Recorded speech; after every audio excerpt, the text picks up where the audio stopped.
Assalamualaikum Ustaz. Waalaikumsalam warahmatullahi wabarakatuh. Sehat Ustaz? Baik Mas Lik, Alhamdulillah. Gimana Mas Lik, sehat? Sehat, Alhamdulillah Ustaz. Alhamdulillah. Bajunya bagus tuh. Iya Ustaz, ini batik kebanggaan saya, ini dari Lasem Ustaz. Oh langsung ya, Masya Allah. Masya Ya. Allah. Bagus coraknya. Konon ada yang bilang batik itu singkatan dari bak titik katanya. Bak titik yang menunun Bismillahirrahmanirrahim. Masya Allah. Bismillahirrahmanirrahim menjadi intisari dari Al-Fatihah. Iya. Al-Fatihah intisari dari Al-Quran. Jadi mengenakan batik bukan sekedar menghadirkan kebanggaan, akan satu di antara ragam budaya Negara Kesatuan Republik Indonesia, tapi juga membawa spirit ketakwaan dalam kehidupan. Waduh. Tapi itu bukan ilmu riwayat. Wah. Itu pendapat sebagian orang saja yang mengamati budaya. Jadi nampaknya itu ilmu tak-atik. Tapi tetap saya bangga dengan mendengar itu, saya bangga untuk memakai batik Ustaz. Alhamdulillah. Ya, pakaian itu kan sepanjang kita bisa menggunakannya untuk menutup aurat, meniatkan untuk ibadah, bersih, kemudian suci, cara mendapatkannya halal, dan memasuki kualifikasi yang dibenarkan secara syariat, tidak tampil dengan ria, bukan pakaian untuk sombong atau kualifikasi tertentu yang memang bukan pada penempatannya. Nah, itu sangat baik untuk digunakan. Masya Allah. Masya Allah. Ya, kita mau bahas apa ini? Kita akan membahas satu isu sebetulnya Ustaz. Karena ini saya anggap bisa betul bisa enggak. Karena kita akan membahas salah satu Ummul Mukminin pertama mungkin Ustaz. Sayyidah Khadijah. Nah, ada pendapat bahwa beliau selama hidupnya tidak memeluk Islam Ustaz. Dengan argumentasi bahwa beliau ketika selama hidupnya atau sebelum menikah dengan Rasulullah SAW? Kalau saya tangkap itu selama hidupnya Ustaz.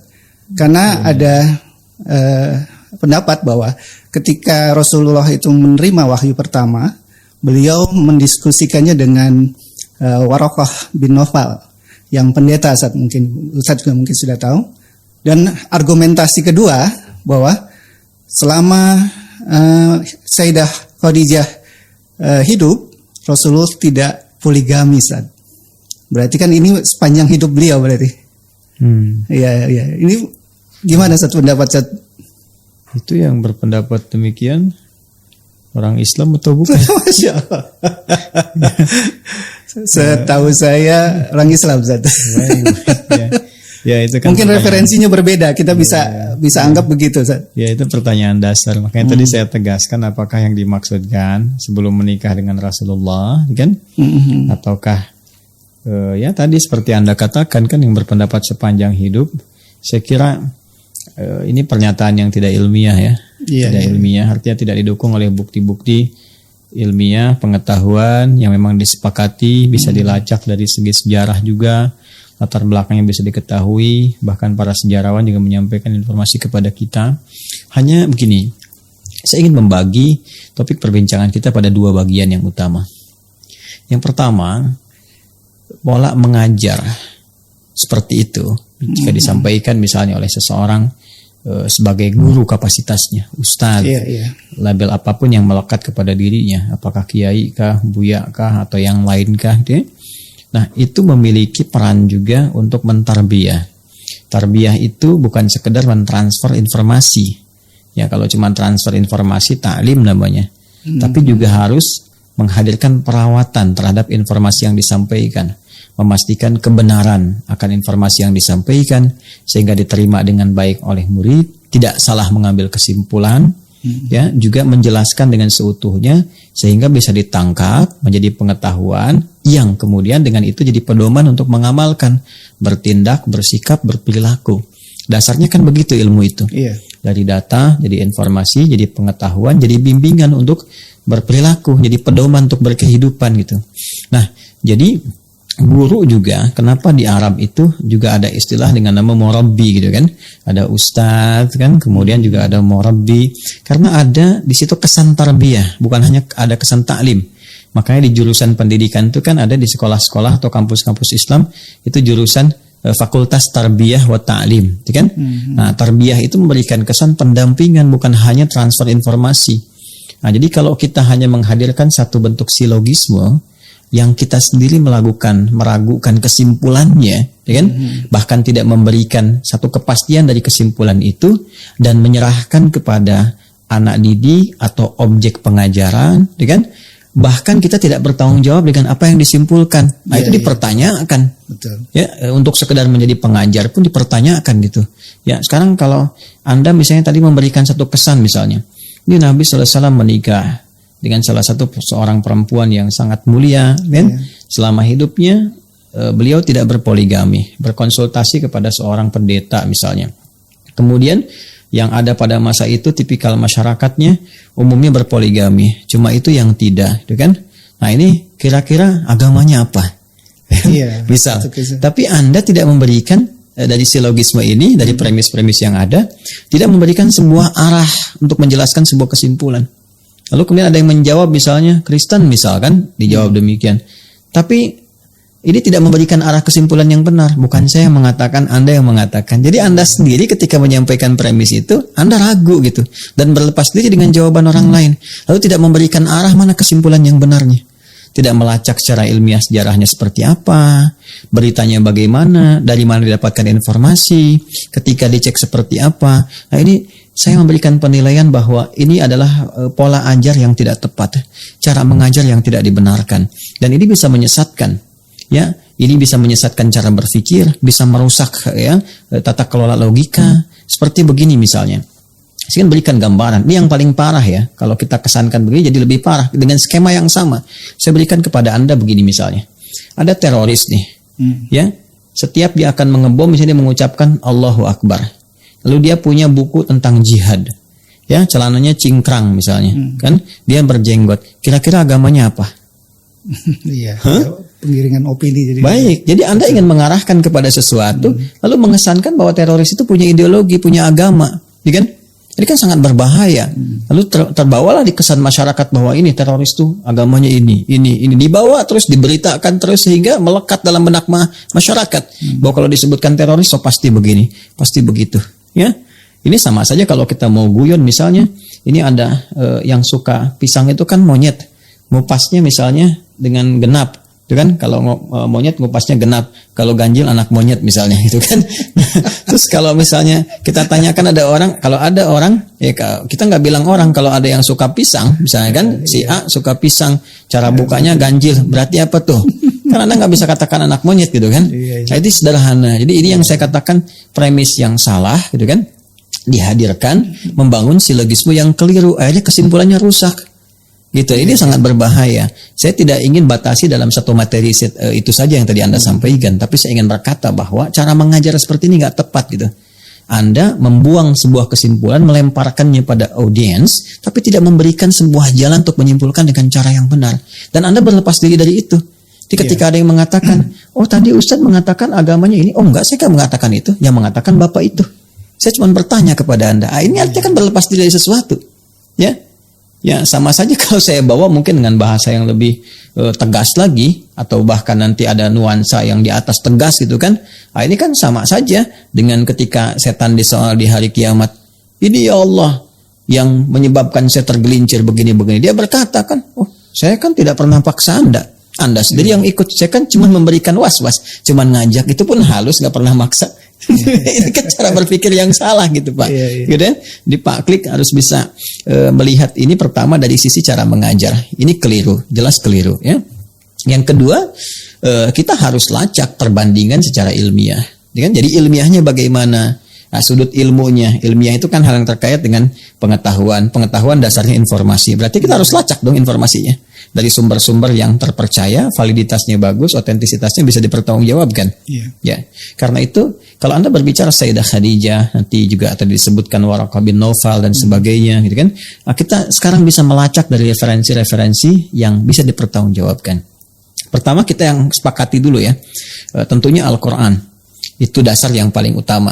Ya, kita sepakat, bahkan Al-Quran pun men-challenge siapapun yang meragukan otentisitas Al-Quran sebagai firman Allah, silahkan sejak dulu. Sejak itu diturunkan, sejak muncul tuduhan bahwa itu adalah kreasi Nabi, produk Nabi, ya, hasil daripada syair dan sebagainya, itu di-challenge oleh Al-Quran dan tidak ada satupun yang mampu mendatangkan seperti Al-Quran. Sehingga semua ya merasakan kelemahan untuk bisa menantang menghadirkan seperti Al-Quran, dan pada akhirnya puncaknya mengakui kebenaran Al-Quran.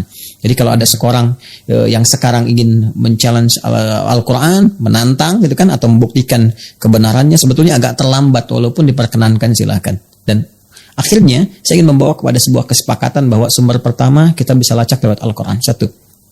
Yang kedua yang objektif juga tentunya dari sejarah, ya, sejarah tapak tilas perjalanan yang bisa kita lacak, dalam bahasa Arab disebut dengan sirah, gitu kan? Sirah, jadi bisa dilihat terus sampai ketemu ke titik yang kita akan bahas itu. Nah, saya ingin cerita sedikit ya, menyampaikan bagaimana Al-Quran memberikan sebuah informasi yang sangat valid kepada kita, karena ini yang menyampaikan adalah Allah Subhanahu wa Ta'ala, pencipta semesta, termasuk kita semua, dari sebelum ada, sedang berkehidupan, sampai berakhir, sampai kembali kepadanya. Baik, dan ini bisa diuji, bisa dicek silahkan ya, lewat referensi manapun. Baik, saya ingin katakan begini sebelum masuk ke Sayyidah Khadijah, bahwa terdapat komitmen dari semua nabi yang pernah diutus untuk membawa risalah dan berdakwah di muka bumi, mendekatkan manusia pada petunjuk Allah sehingga kembali kepada fitrah dan diangkat menjadi rasul. Dalam pengangkatan sebagai nabi dan rasul ini, maka mereka diambil komitmen oleh Allah Subhanahu wa Ta'ala. Dan ini disebutkan nanti di surah ketiga Ali Imran di ayat 81. Ya, apa komitmennya? Allah berfirman, "Wa idz akhadallahu mitsaqan nabiyyina lama ataitukum min kitabin wa hikmatin thumma ja'akum rasulun musaddiqun lima ma'akum latu'minunna bihi wa latansurunna qala aqrartum wa akhadhtum ala dhalikum isri qalu aqrarna qala fashhadu ana ma'akum minasyahidin."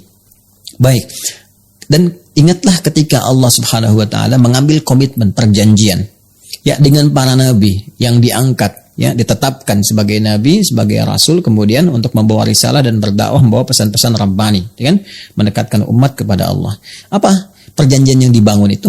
Bersamaan dengan pengangkatan kalian sebagai nabi, sebagai rasul, Allah memesankan kepada mereka, mereka harus punya komitmen untuk membantu, menolong, menguatkan seorang rasul penutup yang akan menyempurnakan risalah yang akan mereka bawa. Kalau masa mereka bersamaan dengan Rasul itu, sedang berdakwah bersamaan Rasul terakhir penutup ini tiba, maka harus semua punya komitmen untuk membantu Rasul itu, menguatkan risalahnya, karena dia akan membawa risalah yang menyempurnakan Rasul-Rasul sebelumnya. Maka mereka berkata, siap ya Allah, kami berkomitmen. Ya, kami berkomitmen, kami siap membantu, menolongnya. Qala fashhadu ana ma'akum minasyahidin. Maka saksikan, kata Allah kepada semua nabi rasul yang dilantik, diangkat jadi nabi dan rasul. Aku bersaksi bersama persaksian kalian semua. Jadi satu-satunya nabi, rasul yang disertakan komitmen untuk menolong, menjaganya, ya, kemudian mensupportnya dalam misi tugasnya adalah nabi terakhir yang diutus untuk menyempurnakan semua risalah-risalah yang pernah dibawa nabi-nabi sebelumnya. Dan dahsyatnya, risalah nabi ini disebutkan, diinfokan dalam setiap nabi yang diutus. Ya, dari setiap membawa risalah. Ini sangat menarik. Siapa nabi ini? Nah, kemudian yang menarik diberikan isyarat oleh Nabi Ibrahim dan Nabi Ismail alaihissalam. Ya, saat masa Nabi Ibrahim, Nabi Ismail alaihissalam, keduanya berdoa setelah diperintahkan meninggikan kembali pondasi Ka'bah yang sempat bangunannya hancur terkena banjir di masa Nabi Nuh alaihissalam. Masa Nabi Nuh alaihissalam terdapat banjir besar, itu kan, tersapu bagian atas Ka'bah, tersisa pondasi. Pondasi itu disebut qawaid kalau banyak, satu kaidah, kalau banyak itu qawaid. Kan? Nah, itu ada 4 bagian sisi Ka'bah sehingga dijamakkan jadi qawaid. Dia mesti ditinggikan kembali, ditinggikan bahasa Arabnya yarfa'. Ya, maka di Al-Baqarah ayat 127 ya, Allah menyampaikan firman-Nya yang memberikan gambaran tentang kisah ini terjadi. Wa idz yarfa'u Ibrahimul qawa'ida minal bait ya wa Ismail. Dan ingatlah, pelajarilah ketika Nabi Ibrahim dan Ismail mendapatkan perintah dari Allah meninggikan kembali pondasi Ka'bah yang sempat hancur, kan? Nah, setelah selesai itu semua, keduanya berdoa. Berdoanya ada di ayat 127, 128, 129. Yang paling menarik di ayat 129 surah Al-Baqarah. Keduanya lantas berdoa memohon kepada Allah agar nabi terakhir ya, yang disebutkan oleh Allah supaya mengambil komitmen menolongnya, membantunya, mensupport, membawa risalah penyempurna itu, karena ini nabi terakhir yang penyempurna, yang terbaik, yang paling istimewa, maka meminta kepada Allah lahirnya pun di dekat tempat yang paling istimewa, yaitu dekat Ka'bah. Maka keduanya bermohon, Rabbana wab'ats fihim rasulan minhum yatlu 'alaihim ayatika wa yu'allimuhumul kitaba wal hikmah wa yuzakkihim innaka antal azizul hakim. Ya Allah, mohon utus nanti seorang rasul yang terbaik sebagai penutup, penyempurna risalah, yang kami mengambil komitmen dengan itu, perjanjian denganmu, yang lahirnya nanti dekat Ka'bah, di kalangan masyarakat yang berkehidupan di sini. Nggak ada satupun rasul yang lahir di dekat Ka'bah posisinya kecuali Nabi Muhammad SAW. Ya, betul. Ya, kalau Nabi Ismail itu wafatnya di situ dekat, tapi lahirnya bukan di situ. Nabi Muhammad lahir di situ. Ya, Mas Klik saat umrah gitu kan, atau haji, ya kita kan pernah tunjukkan kan, ya dari Grand Zamzam belok kanan tuh. Ya, begitu ke kanan ada Jabal Qubais, istana itu, belok kan ada pos satpam tuh ya. Gate Ismail seberangnya, pintu 26 lurus tuh. Kalau Mas Lik lihat sebelah kanan ada kipas angin di atasnya yang warna hitam tuh yang besar. Tuh kalau Mas Lik hitung ada 37 kipas angin tuh sampai ujung. Saya pernah hitung 1 2 3 4 ke ujung tuh. Ya, belok ke kanan sedikit, tarik garis lurus ke Babu Salam, itu ada satu bangunan keren, Al-Maktabah Qadimah sekarang disamarkan jadi perpustakaan klasik gitu ya, yang warna krem, yang sampingnya ada tempat ngambil air zam-zam pakai keran yang ada jerigen, yang dijual, kecilnya 5 real, besarnya 10 real. Itu Nabi Muhammad lahir di situ. Jadi artinya apa? Saya ingin katakan Nabi yang diambil komitmen, ya semua Nabi diambil komitmen oleh Allah untuk membantu, menolong, mensupport Rasul terakhir menyempurnakan risalah yang dimaksud Nabi Muhammad SAW. Dan itu menariknya diinfokan dalam setiap risalah. Begitu Nabi Musa bertugas, di kitab beliau di Taurat disebutkan. Jadi Musa menyampaikan alaihissalam kepada umatnya. Nanti kalau aku pun tidak sampai kepada masa itu, kalian mendapatinya, bantu. Dan mereka berharap bahwa Nabi itu berasal dari kaum mereka. Ya, jadi kaumnya Musa kan Bani Israel, Yahudi itu berharap bahwa nabinya yang datang dari kalangan mereka. Ya, dari umat mereka, dari kaum mereka, komunitas mereka, sangat berharap itu mereka. Ya, nah kemudian nanti sampai risalah ke Nabi Isa alaihissalam. Nabi Isa juga menyampaikan kepada umatnya. Ya, bahkan nanti direkam di Quran surah ke-61 As-Saff di ayat yang ke-6. Ya, wa mubasysyiran bi rasulin ya'ti min ba'di ismuhu Ahmad. Kata beliau nanti akan ada memberi kabar gembira kepada umatnya, akan ada setelah aku ini rasul penutup, rasul yang paling mulia, rasul yang paling hebat ibadahnya. Makanya kenapa menggunakan sifat Ahmad? Kalau rasul sebelumnya kan rata-rata nama zat. Zat itu untuk membedakan identitas satu dengan yang lain. Ya, Anda misalnya namanya A, ini B, ada Al-Hasan, ada Al-Husain. Kita panggil Al-Hasan, yang nengok kan Hasan untuk membedakan dengan Husain, ya, dan sebagainya. Tapi kalau kita katakan nama sifat, itu segala kemuliaan yang melekat kepada zat. Ya, seseorang misalnya rajin, jujur, pintar, itu sifat. Mas Klik jujur, jujurnya sifat. Ya, nah itu nama yang melekat pada Rasul terakhir ini semuanya nama sifat untuk menunjuk kemuliaannya. Ya, dia disebut dengan Muhammad SAW 4 kali disebutkan dalam Al-Quran. Surah ketiga ayat 144, surah 33 ayat 40, surah 47 dengan namanya Muhammad SAW ayat 2, dan surah 48 ayat 29. Ya kan? Nabi Isa menyebutnya dengan Ahmad, Quran surah 61 ayat yang ke-6. Itu sifat semua. Jadi kalau Muhammad menunjuk kepada sifat sosial yang dalam, yang penyayang, yang sangat memaafkan, yang sama hewan tuh begitu penuh kasih sayang. Bahkan kalau mau nyembelih pun kata beliau tajamkan dulu pisaunya dan jauhkan hewan yang akan disembelih yang lain supaya tidak melihat dan gak stres itu kan. Kemudian kepada tumbuhan jangan rusak, sangat penyayang. Nabi Isa punya sifat yang serupa, penyayang. Nabi Isa itu penyayang dikenal. Ajarannya kasih itu. Nabi Isa alaihissalam. Sehingga sebagian menduga umat ini Nabi yang terakhir. Kata Nabi Isa bukan. Nanti kalian harus bantu. Aku kasih kabar gembira. Akan ada Nabi yang terakhir. Lebih hebat dibanding dengan Nabi-Nabi sebelumnya. Dari sifat kasihnya. Bahkan, ini dia. Pengabdiannya kepada Allah. Sifat seseorang pengabdian kepada Rabbnya. Itu kalau sifat biasa disebut hamid. Sekali tahajud, sholat, biasa hamid. Tapi kalau mubalaghah, superlatif, tahajudnya rajin sampai kaki bengkak, baca Qur'annya luar biasa, mendekatnya luar biasa, maka berubah jadi superlatif Ahmad. Maka Nabi Isa menunjukkan Rasul terakhir bukan saya. Ada lagi yang lebih hebat, ibadahnya dahsyat, walaupun dijamin masuk surga, sholatnya luar biasa, ibadahnya sangat tinggi. Dan itu dibuktikan. Ya, siapa lagi selain Nabi Muhammad SAW? Nama sifat. Ya. Ya, kan disebutkan di Al-Bukhari bagaimana satu rakaatnya berapa banyak dibacakan sampai kaki bengkak dan sebagainya. Mas Klik tahajud satu rakaat mata bengkak dia. Ini Nabi tahajud satu rakaat kaki bengkak dia. Nah, jadi yang melekat kepada Nabi Muhammad itu semua nama sifat. Al-Mahi, Al-Kafi, Ahmad, ya, kemudian Muhammad. Nah, jadi jangan ditafsirkan oh ini karena di Al-Qur'an ada nama Ahmad berarti Nabi terakhir namanya Ahmad. Ya, maka setiap yang namanya Ahmad berpeluang jadi nabi. Enggak begitu. Itu enggak paham Quran namanya. Enggak paham. Nah, Nabi Isa pun memberikan kabar gembira. Bahkan dia menyampaikan, ya. Nah, jarak Nabi Isa ke Nabi Muhammad itu kan kurang lebih 600 tahun. 600 tahun kurang lebih gitu. Jadi bukan fase yang terlalu panjang. Ya, sedangkan beliau pun punya murid-murid. Punya murid-murid yang dengan murid-muridnya pun mengambil komitmen. Ya, murid-muridnya diambil oleh Nabi Isa alaihissalam, komitmen dengan mereka supaya mereka menolong risalah Nabi Isa alaihissalam, membantu Nabi Isa menyebarkan risalah, sekaligus menyampaikan pesan yang berantai terus ya kepada generasi setelahnya, bahwa nanti akan ada nabi baru, cirinya begini, tandanya begini, ada cap kenabian nanti di punggungnya, nanti ada begini, tahu semua itu. Ya, dan disampaikan perjanjian di surah Ali Imran jelas mereka disebut dengan Hawariyun. Ya, kemudian mereka mengatakan kami siap menolong, kami siap memaksimalkan itu, ya kan? Maka mereka disebut kemudian dalam bahasa Arab yang sifat untuk menolong tanpa pamrih dengan sempurna disebut Nasara namanya. Nasara. Kalau tunggal disebut Nasrani, ya kan? Itu asalnya. Makanya beda antara Kristen dengan Nasrani itu beda. Kristen itu bahasa Arabnya Masihi.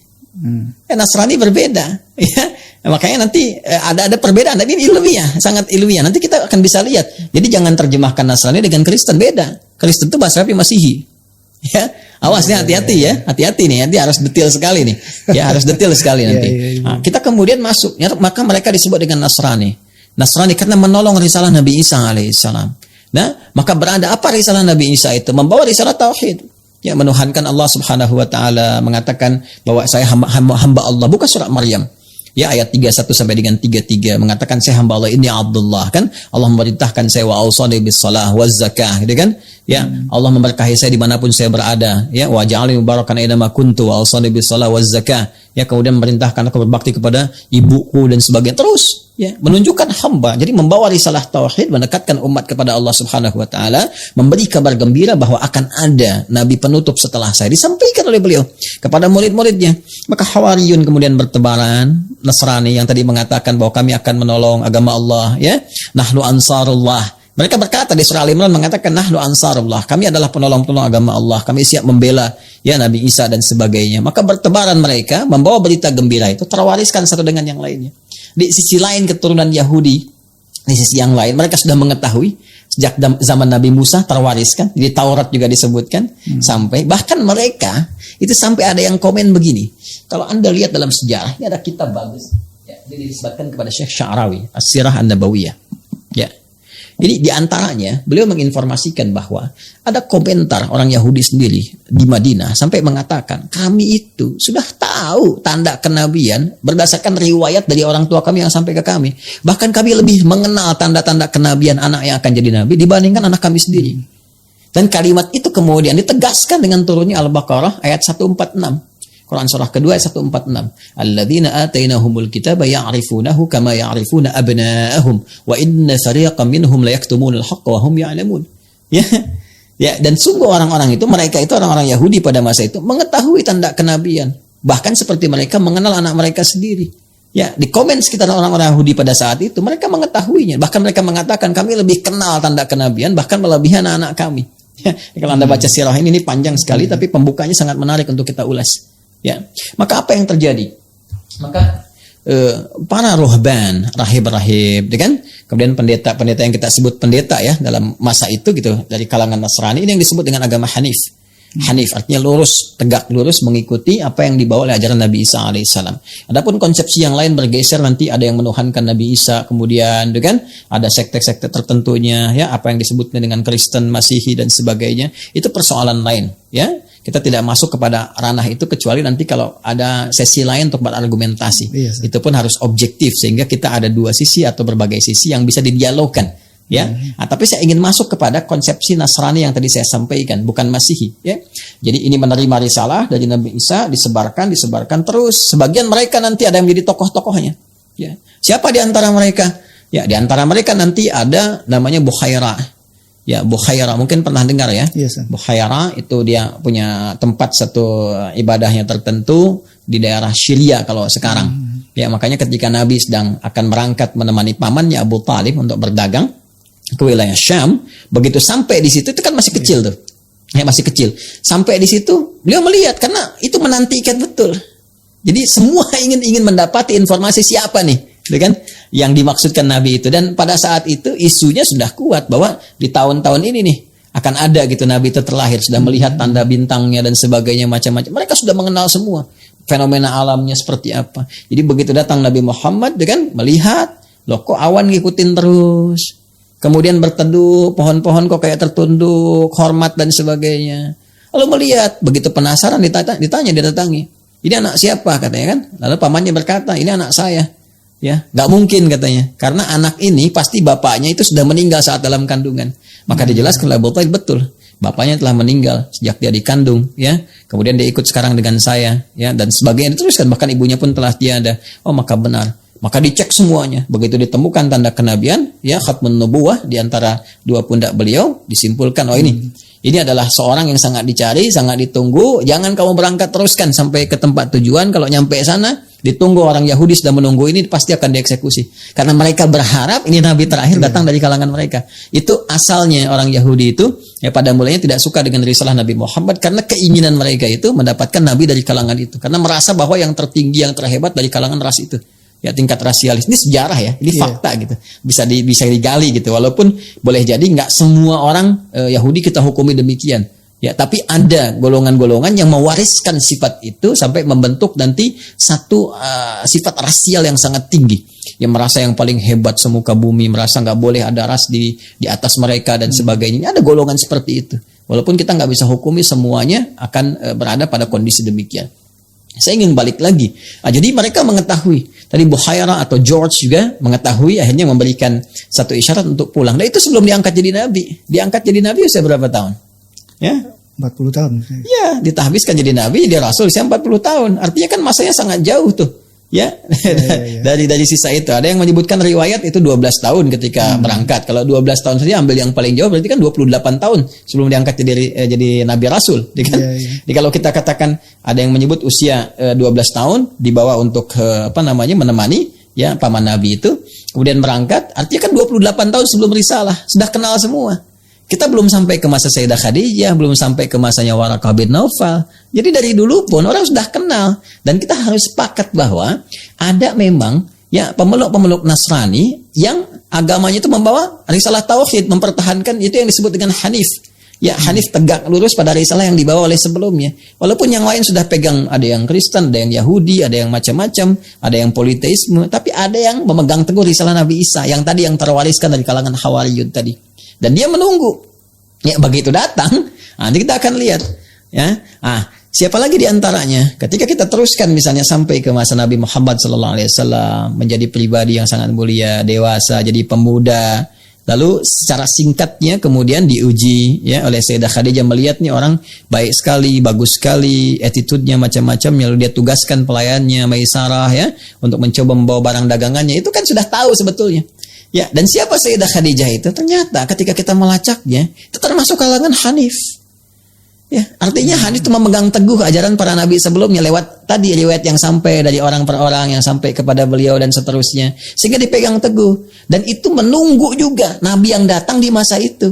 Itu termasuk sarjana Taurat tuh. Artinya sangat tahu Taurat ya. Kemudian mencoba untuk mengecek informasi Bukit Tursina seperti apa ini, bagaimana dan sebagainya. Ya kan? Nah, sering juga beliau bertanya kemudian ya kepada saudara jauhnya dari ayahnya, yaitu Waraqah. Waraqah itu kan sepupu tertua dari bapaknya. Jadi Khadijah itu Khadijah binti Khuwailid. Ya, Khuwailid ini bin Asad, Asad bin Abdul Uzza. Abdul Uzza ini saudaranya Abdul Manaf, kakek Nabi SAW. Sedangkan Waraqah bin Naufal bin Asad bin Abdul Uzza. Ya, jadi masih saudara, masih kolega. Ya, siapa Waraqah bin Naufal ini? Waraqah bin Naufal itu termasuk Imam Nesotarian. Nesotarian itu divonis sesat oleh kalangan gereja Kristen. Ya, kenapa? Ya, karena salah satunya membawa misi tauhid. Kalau yang kita cek informasi yang umum terdapat kan menilai bahwa ini Yesus atau Isa alaihi salam itu memiliki dua kepribadian, pribadi manusia dan pribadi ketuhanan, kan? Yang tingkat tertinggi adalah memahami ini bukan Tuhan, ini seorang nabi. Jadi sifat ketuhanan yang dimaksudkan adalah risalah kenabian, sementara dirinya sebagai manusia. Itu divonis sesat oleh gereja Kristen. Ya. Jadi Waraqah bin Naufal itu yaitu Nasara. Ya, jadi memegang teguh riwayat-riwayat sebelumnya. Apa dalil dan buktinya dari situ? Kalau didapati bahwa Waraqah bin Naufal ini bukan seorang Kristen tapi seorang Nasrani, memegang teguh risalah yang datang sebelumnya, kita cek. Ya, ketika Nabi Muhammad SAW singkatnya menikah dengan Sayyidah Khadijah dan ditemukan tanda-tanda kemuliaan itu, lalu puncaknya setelah usia 40 tahun, beliau bertahanus di Gua Hira, mendapati kemudian malaikat Jibril datang dan beliau belum mengenalinya pada saat itu, datang ke rumah. Istri menemukan keadaan demikian, kekhawatiran, bawanya kemana? Konsultasi. Yang paling dekat ya saudara sepupu. Karena yang lain-lain kan politeisme semua. Masa ke Abu Jahal? Kan gak masuk akal. Kan, mereka belum masa ke Abu Sofyan pada saat itu kan gak mungkin gitu. Karena ini di luar pakem yang ada pada saat itu di masyarakat Quraisy. Yang didatangi siapa? Yang ada Waraqah bin Naufal. Karena kenapa? Waraqah pun membawa informasi yang datang sebelum-sebelumnya. Mereka tahu. Ya, jadi kan tadi saya sampaikan, di Yahudi sudah viral. Akan ada Nabi datang, tanda-tandanya begini. Di Nasrani pun sudah viral, akan Nabi datang, tanda-tandanya begini. Dan mereka tahu di kitab mereka. Sedangkan Waraqah, Imam Nasatarian, tahu di kitab mereka ada, tandanya ada. Maka dibawalah Nabi Muhammad SAW datang untuk memastikan. Ini bukan yang di kitab kamu disebutkan. Kan? Ya, sementara dari sejak usia 12 tahun tadi Nabi Muhammad SAW sudah diketahui oleh Buhairah. Buhairah sudah tahu lebih awal. Kan? Nah, Sayyidah Khadijah mendapati itu, ya, bertemu dengan malaikat Jibril, dibawa dipastikan apakah ini yang dimaksudkan, benarkah demikian? Ya, maka ketika Nabi dalam keadaan gundah, Sayyidah Khadijah mengatakan, ya suamiku sayang, kau itu penyambung silaturahim, gak pernah menyakiti orang, jangan khawatir.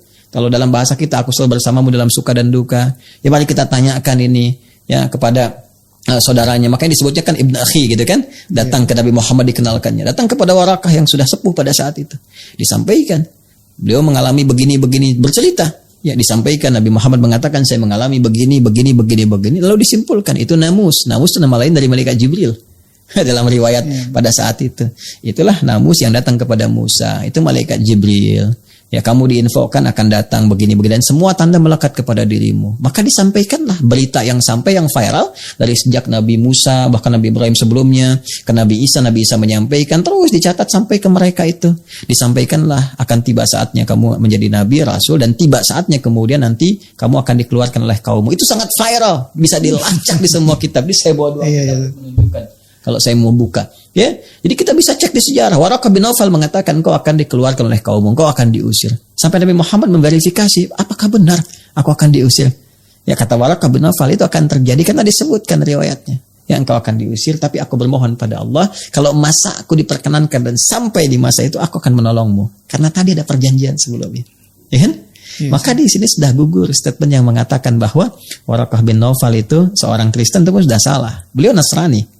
Dan Nasraninya Hanif, memegang teguh risalah Nabi Isa dan masuk Islam pada saat itu. Artinya mengambil risalah Nabi Muhammad, menyempurnakan keadaan dirinya, selesai. Ya, kemudian Sayyidah Khadijah bagaimana? Sayyidah Khadijah jelas perempuan pertama yang masuk Islam.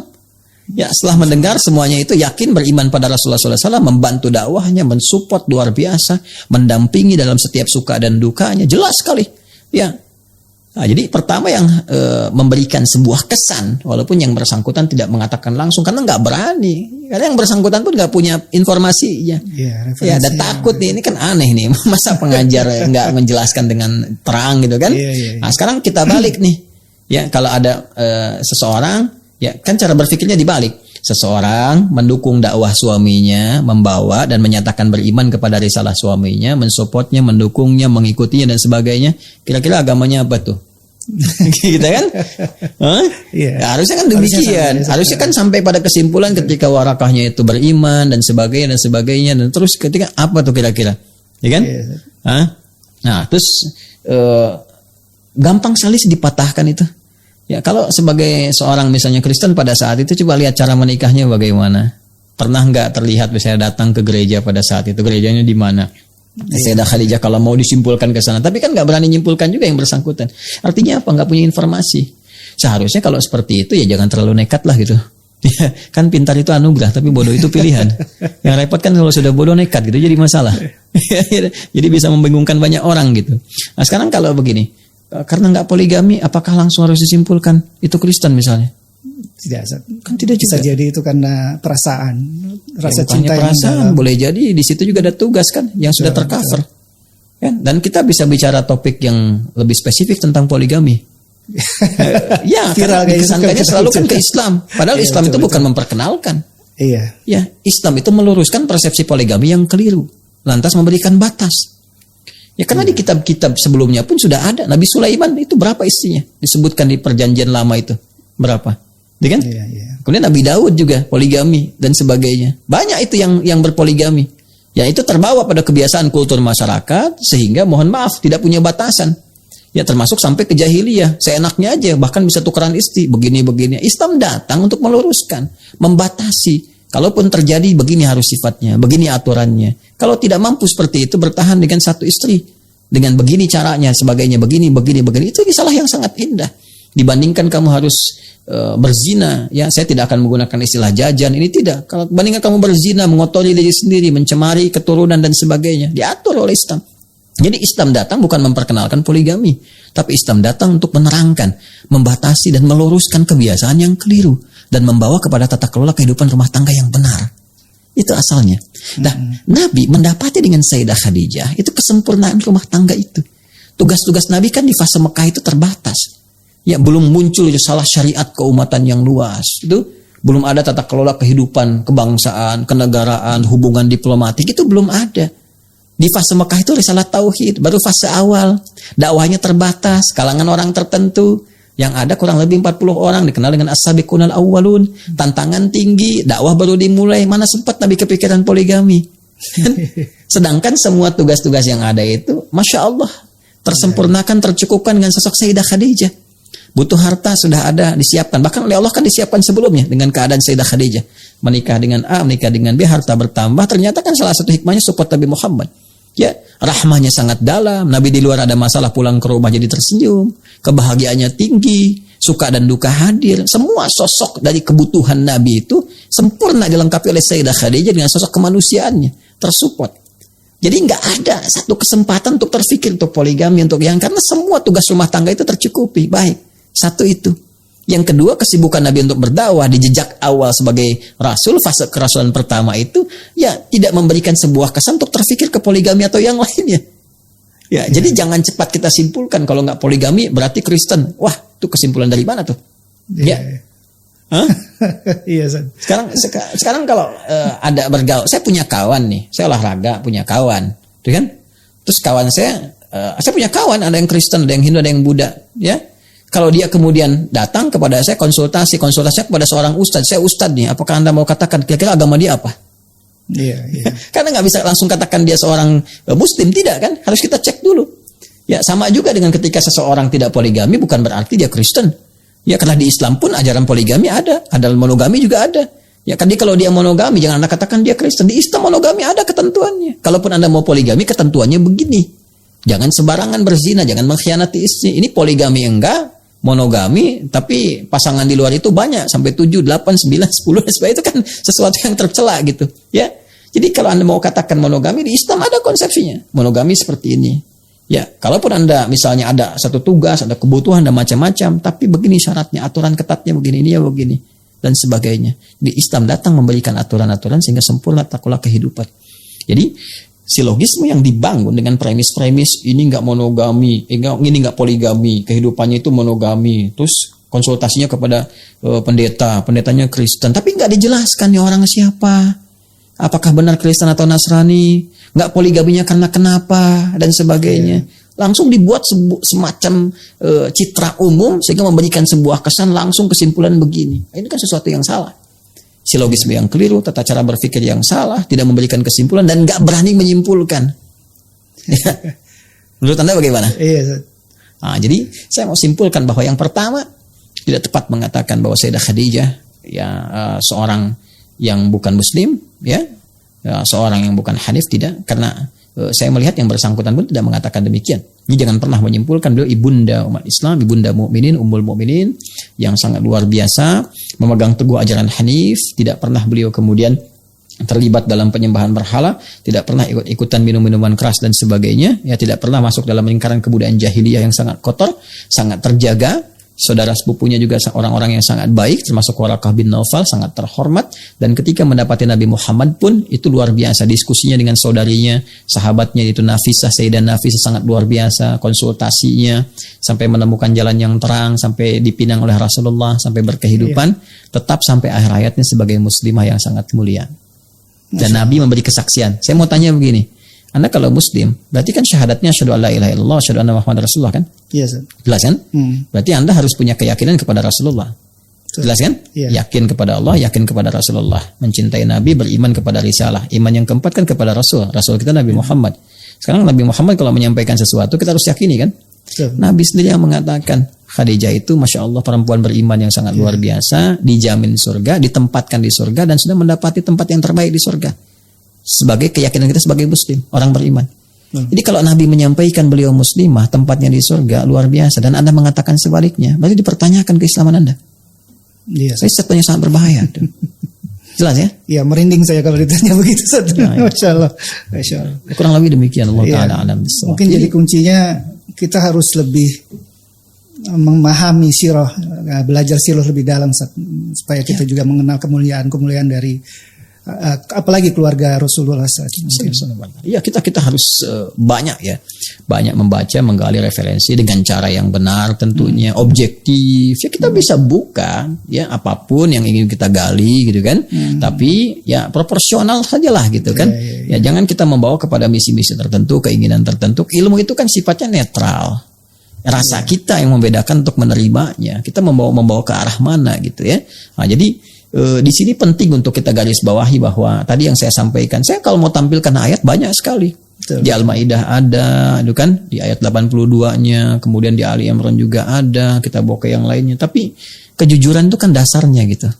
Ya ilmu itu kan kalau nggak jujur bahaya gitu. Ya kalau nggak jujur bahaya. Nah ini saya ingin memberikan gambaran, ini kan standar gitu di kitab ini Rahmatul Maktum ya, karya Syekh Mubarak Furi yang ini dinisbatkan kepada Syekh Sya'rawi, walaupun beliau itu sebetulnya kan menyampaikan, tapi murid-muridnya yang menghimpun kata-kata beliau sampai dituliskan, seperti Al-Imam Syafi'i dinisbatkan kitab Al-Um kepada beliau nggak nulis langsung, tapi muridnya kemudian yang menuliskan, dinisbatkan kepada Al-Imam Syafi'i. Ini termasuk yang paling bagus lah ini ya, informasinya sangat luar biasa gitu kan, detil, akurat. Ini As-Sirah An-Nabawiyah Syekh Al-Imam Ad-Da'itul Islam Muhammad Mutawalli Sya'rawi. Ya, saya dapat tipoli dulu. Saya ngelihat kitabnya langsung Iya, saya udah baca ini tentang Sayyidah Khadijah, tentang Waraqah bin Nawfal itu siapa, ininya kemana dan sebagainya. Bahkan kalau Anda klik Google saja, Google kan netral. Google netral. Coba deh klik Waraqah bin Nawfal. Itu imamnya Imam Nestorian. Nestorian itu siapa? Dari abad kelima Nestorius itu siapa? Kemudian pahamnya bagaimana dan sebagainya. Sampai dicap sesat gitu kan.